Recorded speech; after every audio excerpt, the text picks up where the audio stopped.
Bonjour. Happy Canada Day. Bonne Fête, Canada. Um, well, today it's the afternoon of July 1st, and it's been a pleasant day here in St. John's, Newfoundland and Labrador. I went to attend Canada Sings at organised by a group called Growing the Voices Festival 500 at the Rooms, the art gallery in uh, St. John's, a place I love very much.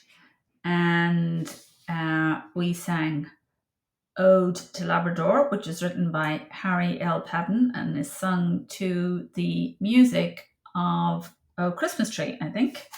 I don't know it as well, but it's Dear Land of Mountains, Woods and Snow, Labrador, our Labrador, God's noble gift to us below, Labrador, our Labrador, thy proud resources waiting still, their splendid task will soon fulfill, obedient to thy Maker's will, Labrador, our Labrador.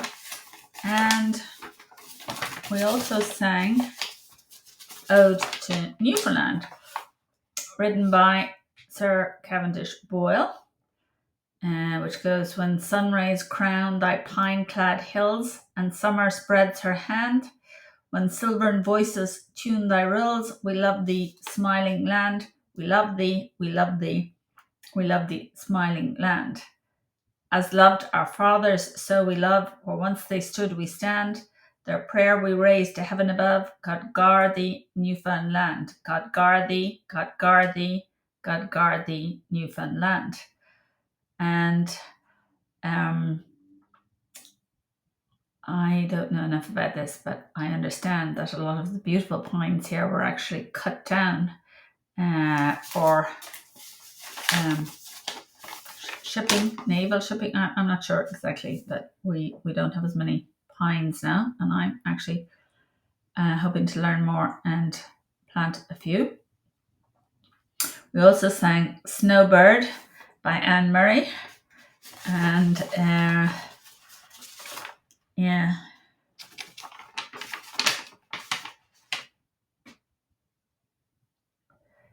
And I don't know so much about the meaning of all this, so I'm not sure. And I was there a bit late, so I'm not saying anything about that. And Four Strong Winds by Ian Tyson. Yeah. Four strong winds that blow lonely, seven seas that run high, all those things that don't change, come what may. But our good times are all gone, and I'm bound for moving on. I look for you if I'm ever back this way. Then I'll go to Alberta. So, due to the collapse of the fishery here in the early 90s, many people, well, repeatedly, this has been a very difficult place for people to live and make their homes. The island is surrounded by shipwrecks. The climate is harsh, so this is not a place for the faint of heart. And it was founded around the cod fishery, which collapsed in the early 90s with the moratorium, and an awful lot of people had to leave, and many left to go and work in Ontario or Alberta, and many now travel from this province to those provinces, and particularly out to the oil fields and in Fort McMurray, turn their living, and others work on oil fields all over the planet. Yeah, so there's a lot of people who travel for work. They also sang Saltwater Joys, which was written by Wayne Chalk and Buddy, what's his name, and the other fellows. I hadn't realised that, because this is I find always a rather mournful song, but people really, really love it here.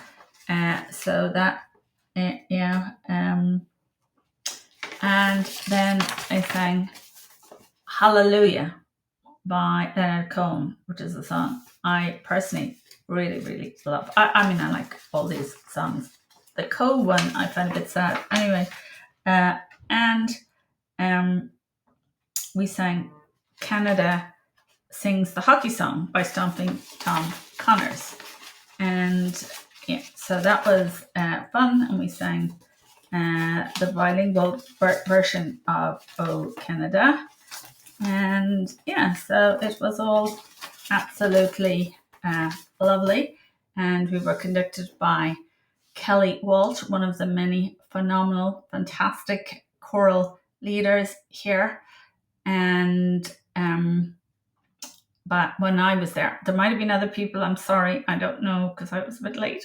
And Doug Dunsmore led us through the hockey song, and he was leader of the symphony orchestra here. And I'm afraid to ever say anything because there's a huge, very vibrant arts community in this province. I can't get over how many creative, wonderful artists, writers, poets, musicians, comedians, all sorts of incredible people come from here. And I am always afraid, because I'm a newcomer, that I will say the wrong thing about somebody. And the last thing I want to do is to offend anybody, especially all these really, anybody. I don't ever really want to offend people. And I especially don't want to offend any of these really talented people. And already I got an email from a very dear friend of mine who was upset with something I sent to her. So the last thing I want to do is upset anybody else on Canada Day. And I also listened to part of the Canadian Broadcasting Corporation's programming from Ottawa, and there seemed to be a great party going on there. And I listened to some wonderful talks on what Canada means to different people and their joys about, diversity. And again, I want to say very little in case I accidentally, because it would only be accidentally, that I would offend anybody about any of this. Yes. So,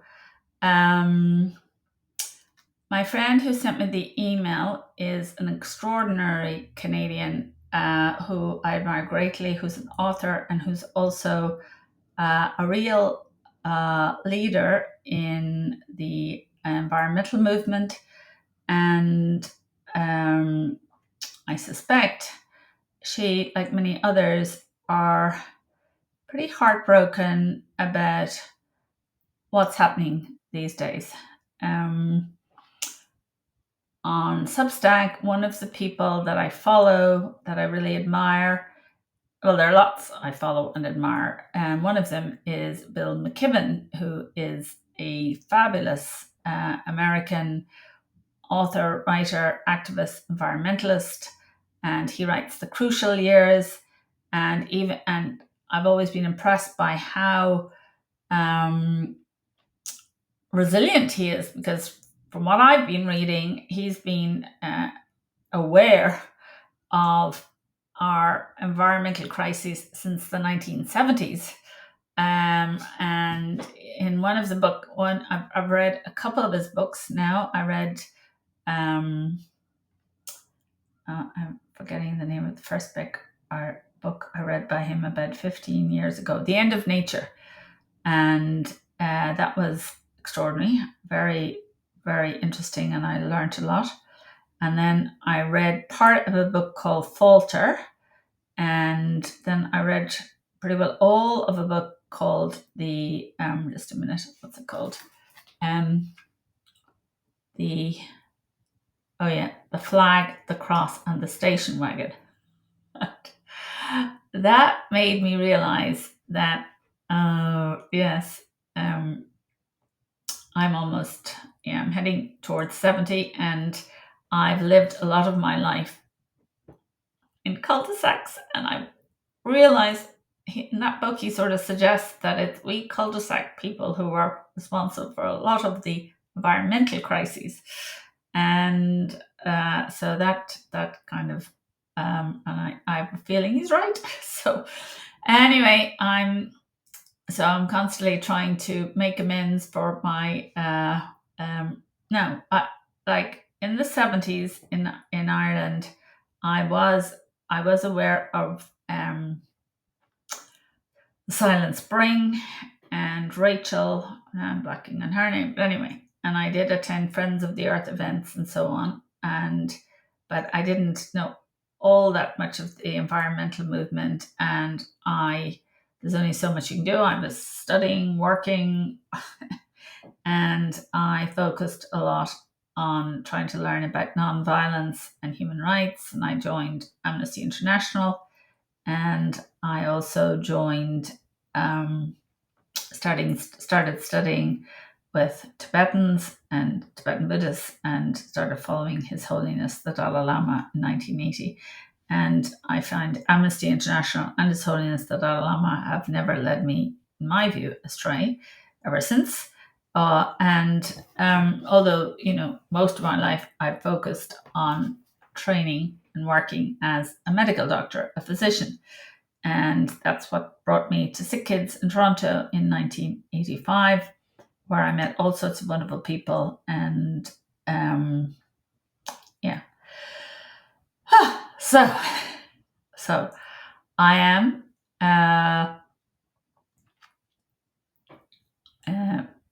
very pleased. Like I'm glad people are celebrating today for Canada Day. It's always a complicated day in Newfoundland and Labrador because on July 1st, 1916, during the Battle of the Somme, the British forces had some of their worst losses in history.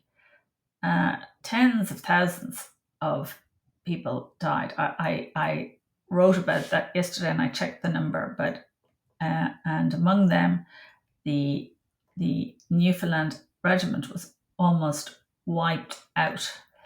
And there are a lot of people who put a lot of work into remembering what happened and the regiment, and making sure that young people go and visit the sites of the Somme and all this sort of thing. And all of that, it's all important. It's all part of our history, heritage. And so it's very tangly at the moment. That's a local Newfoundland word I learned, and I think it's a good word, and it comes from probably untying knots and things in netting, getting ready for the fishery.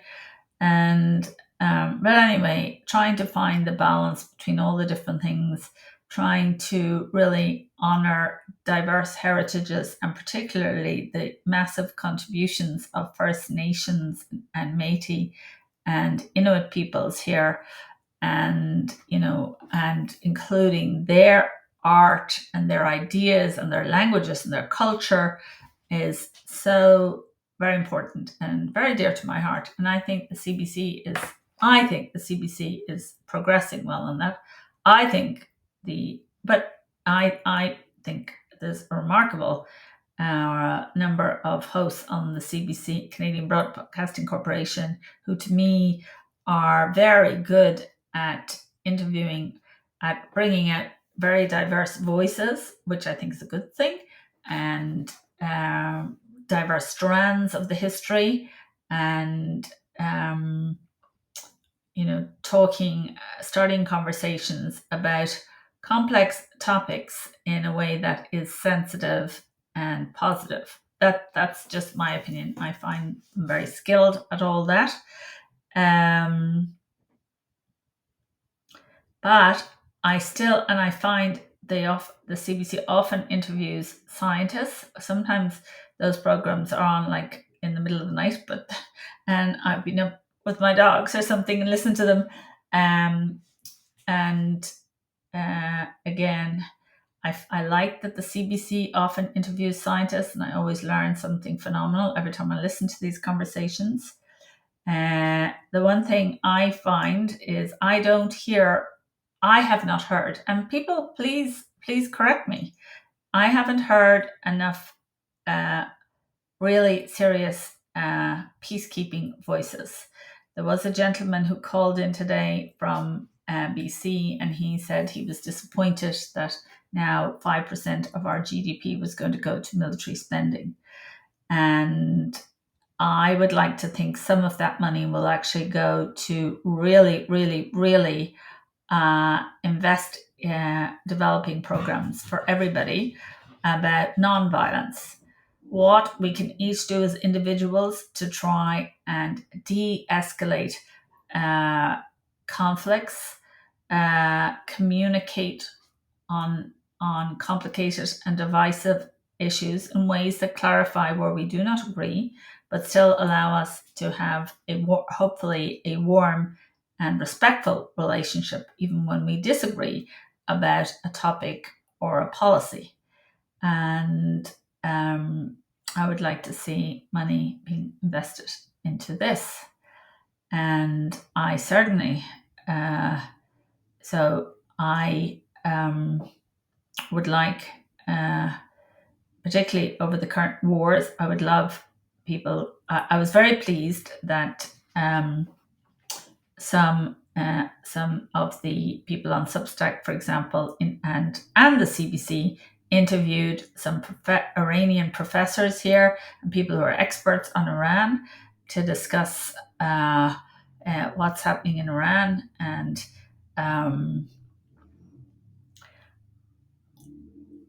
I definitely think that what is happening now is that I think felon Trump is very unpopular, and his big bill has gone through, which is terrible. Like terrible, terrible things are happening. I just very much hope that there will be a legal, lawful way to undo the dreadful damage he's doing to so many lives, and to so many, and he's attacking so many great artists, creatives, academics, scientists, physicians. It's heartbreaking, and he's of course his goons. Really, they want to build this alligator place in Florida, whatever. He wants to build concentration camps over the U.S. as far as I can see, and as far as I can see, these people, we don't know what they are because they wear masks. They don't identify themselves, but they are grabbing people out of hardware stores and working gardens, and people who are working and pulling young girls, pulling them away from their families, splitting up families. People have died in these places in Texas or whatever the heck is going on there. All of a sudden, people are just disappeared from their whatever they're doing, and nobody can find them. And it looks to me that they're starting with a form of ethnic cleansing. They're just grabbing anybody who's not lily white and sticking them in, if they can, and they're going to stick them into these places, and then they're going to deport them to South Sudan. I mean, it's I don't know what is going on, and they're it's very, very, very troubling and frightening, and and I think the overall idea then is to ruin the economy and everywhere, so that anybody who's left will be in such rough shape that will be willing to work as slaves in factories, or that's what I think. That's my view, and I'm talking about people like Jeff Bezos, Mark Zuckerberg, Elon Musk, Peter Thiel. I think they would be quite happy. Felon Trump, Stephen Miller, the people behind Project 2021, they would be quite happy to replace. Well, one group of them would be quite happy to replace most of us with robots and artificial intelligence. And then others would be quite happy if we're all just compliant slaves with no rights and no education and no healthcare. And they talk about humane genocide, which is where you cut off funding to people with disabilities so they can't live. So now this cannot be allowed to happen, and I don't know how it's going to be stopped, but it has to be stopped. Felon Trump and his entire enablers must be legally and lawfully stopped, and they must eventually be removed from power. Now, I don't believe in vengeance.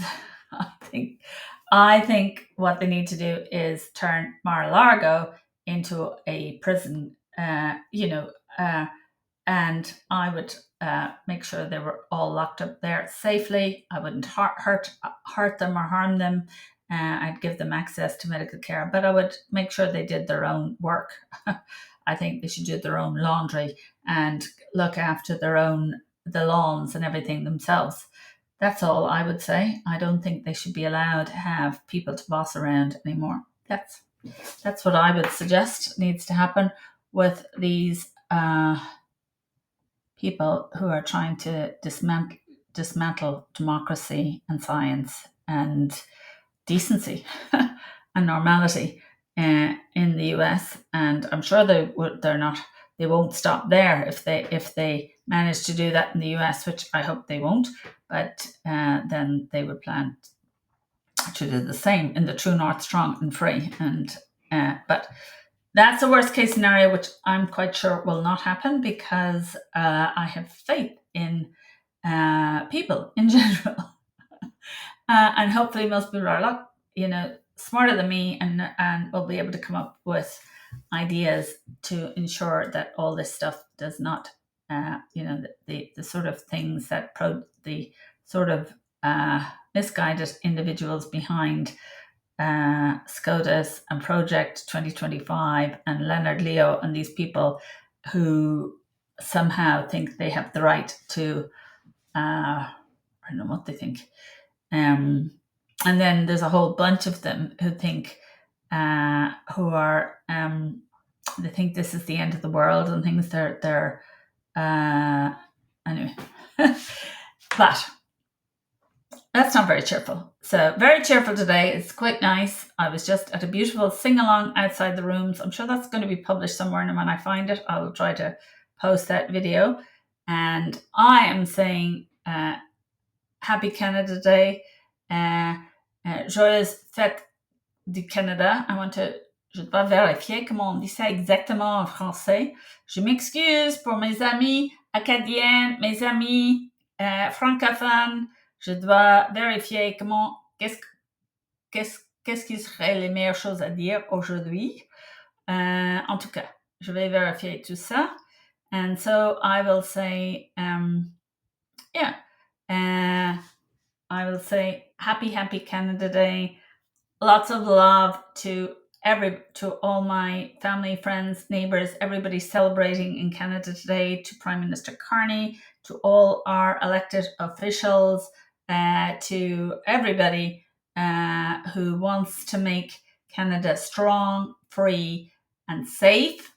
And I wish all the great people in the US well, and I wish relief for the people suffering horrendously in Gaza, and for everybody who's suffering through war, through lack of food, for my friends in Malawi who are trying to help children who are hungry, who need education, who need food, who need everything, for Mohammed, who's trying to get, whose entire family aren't stuck in Gaza, and I'm not sure whether he's heard from them recently or not.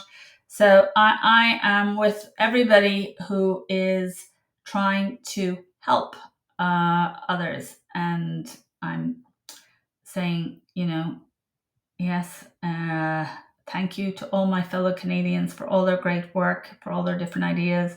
Thank you for everybody who's been brave enough to be a public servant. And I also think we must never forget Melissa Hortman and her husband and her dog Gilbert. I think I said Gideon. I'm really, really sorry about that. Gilbert and her children and friends, and her murder, and the fact that felon Trump has not said a word about that is Evil. It just shows he's an evil person. He has not even, for an instant, expressed regret that one of the most brilliant, dedicated members of his country who served his country well was assassinated by somebody in his cult, and he has not apologized. Not good. Not good. Anyway, be well.